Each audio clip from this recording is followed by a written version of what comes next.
तो मीरा का जो प्रेम है वो एक तरफा प्रेम, जो तू तोड़े पिया मैं नहीं तोड़ू रे, तेरे लिए तो बहुत है प्रभु, तेरे लिए तो जर्रा जर्रा तेरा है, कहाँ मेरी तरफ ध्यान जाएगा, मेरी क्या औकात है, मेरी तरफ नजर तेरी कैसे हो पाएगी। लेकिन प्रभु तैने ही तो मुझे बनाया है, मैं तो कर सकती हूं ना तेरी तरफ नजर। जब मैं कर सकती हूं तो इस प्रेम को तोड़ा नहीं जा सकता है, तेरे तोड़ देने से प्रेम नहीं टूटेगा, क्योंकि मैंने ये चाहा ही नहीं कि तुझे कोई पीड़ा दूं, मैं ही कर लूं, मैं मुझसे ही कुछ हो जाए। अब देखिए मीरा क्या लिखना चाह रही है, जो तू तोड़े पिया कौन संजोग। अरे मुझे कोई दूसरा पुरुष ही नजर नहीं आता, मैं तो बहुत करूं दूसरे से जोड़ने की कोशिश, मैं तो जोड़ लूं, लेकिन कोई पुरुष तो दिखाई दे मुझे तेरे जैसा, तू ही है केवल और कोई दूसरा मुझे दिखाई नहीं देता है। यदि तू तोड़ भी लेगा तो भी मैं नहीं तोड़ पाऊंगी, तो भी मैं भागूंगी तेरे ही पीछे। जो तू तोड़े पिया कौन सा, कोई है ही नहीं मुझे दिखाई नहीं देता। अब मीरा की भावनाएं देखो, उसके लेखन में देखो क्या छुपा हुआ है, मीरा क्या कह देना चाहती है।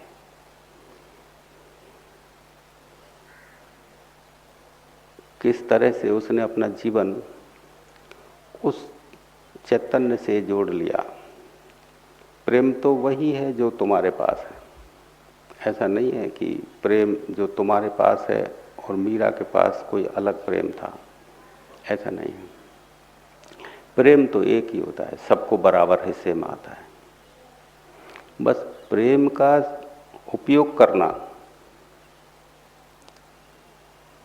सीख गई थी मीरा। सब लोग प्रेम का उपयोग करना नहीं जानते। आप लोगों का प्रेम एक निश्चित सीमा तक जाता है और वहीं दम तोड़ देता है, आगे नहीं निकल पाता। क्योंकि जन्म जन्म के जो कर्म हैं वो प्रत्येक कर्म में सीमा तक आने का प्रेम का अनुभव रहा है, सीमा तोड़ के जाने का अनुभव नहीं रहा।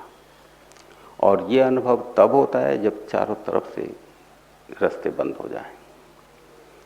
संसार में ही जब तुम्हारी इच्छाएं पूर्ण होने की संभावनाएं भावनाएं लगी होती हैं तो फिर प्रेम आगे नहीं खिसकता, प्रेम वहीं तक रहता है कि आज नहीं तो कल, हाँ आज नहीं तो कल, इस तरह से संसार में ही चाह यहीं से मिलेगा यहीं से मिलेगा, तो प्रेम आगे नहीं बढ़ता। जब सारी की सारी तुम्हारी जो आस है वो गिर जाए कि या नहीं कुछ नहीं, जिससे प्रेम किया वैसे से धोखा, जिसके साथ कुछ किया उसकी से धोखा, इतनी पीड़ाएं इतना कष्ट, समस्त प्रयास आदमी के कष्टों से हटने के होते हैं। कष्ट आए नहीं जिंदगी में, यही प्रयास होता है। इसीलिए वो पढ़ता है, शिक्षा प्राप्त करता है, सबसे प्रेम से रहता है, सबके साथ अच्छे व्यवहार करता है कि कहीं कोई पीड़ा ना आए।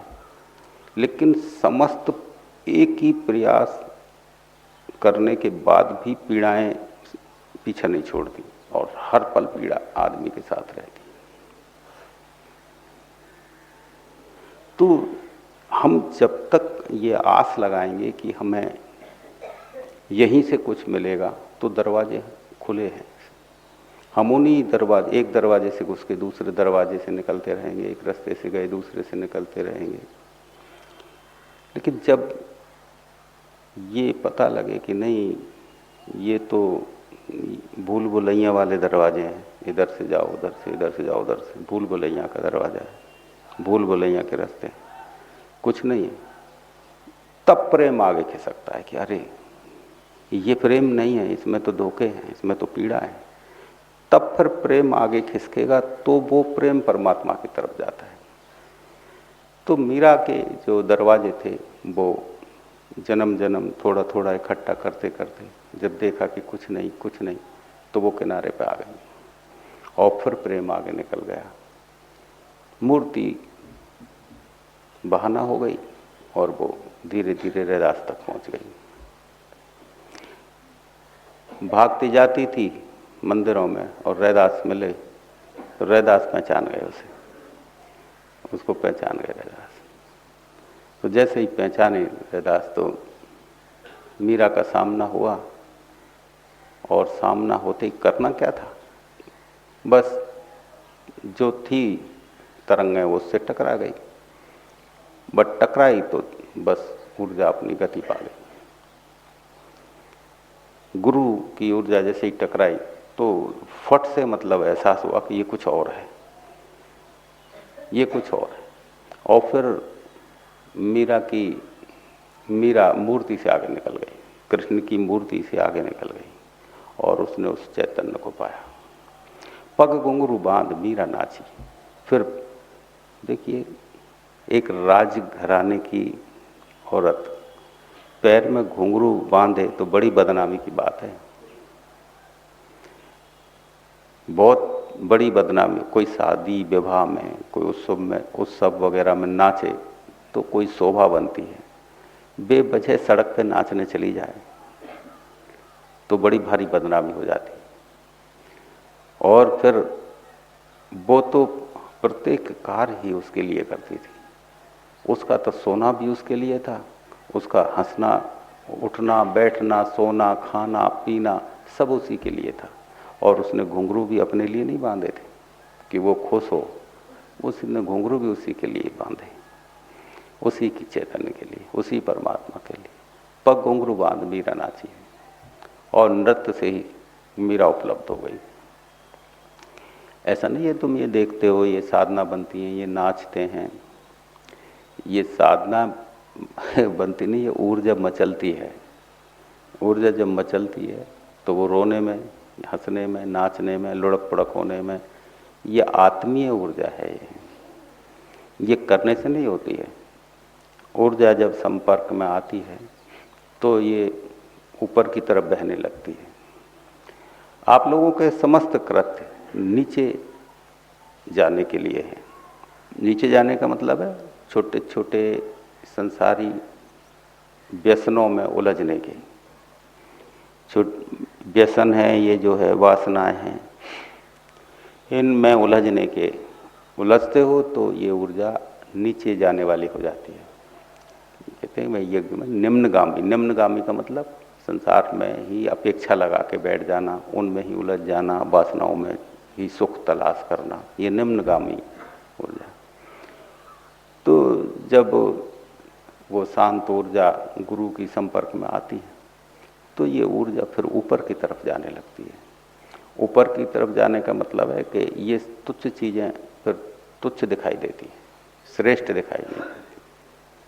और जब ऊर्जा निम्नगामी होती है तो ये छोटी चीज़ें ही बड़ी दिखाई देती हैं।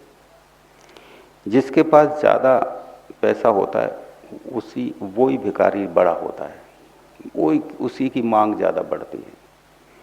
पैसा संतुष्ट नहीं करता, कितना ही पैसा तुम्हारे पास हो जाए तो संतुष्टि नहीं आएगी, ज़्यादा भिखारीपन आएगा, और ज़्यादा कैसे हो। जितनी स्त्रियां जिसके पास होंगी उतनी ही चाह ज़्यादा बढ़ेगी, और कैसे हो, और कैसे। जिसके पास संसार का जितना है उतना ही तुच्छ है वो। तुम जो हो जैसे हो उसे जब स्वीकार करते हो तो तुम्हारी ऊर्जा ऊर्ध्वगामी होती है। फिर तुम जो पाते हो वो ऐसा पाते हो कि जिसमें पूर्ण संतुष्टि है। संतुष्टि ये बहुत बड़ी चीज़ है। संतुष्टि, तुम पानी पीते हो तो तुम्हें पानी पीने के बाद मिलता क्या है, एक संतुष्टि मिलती है कि पानी पिया या क्या मिला। पानी पीने के बाद तुम कुछ नहीं बता पाओगे, तुम कहोगे कि पानी पीने के बाद मुझे संतुष्टि मिल गई, प्यास बुझ गई मेरी, ये कहो। प्यास लग रही थी, प्यास बुझ गई पानी पीने के बाद, ऐसा लगेगा तुम। तो संसार में जितना भी तुम लोगे उतनी ही प्यास ज़्यादा बढ़ेगी, संतुष्टि नहीं मिलेगी, उतनी ही प्यास बढ़ती चली जाएगी।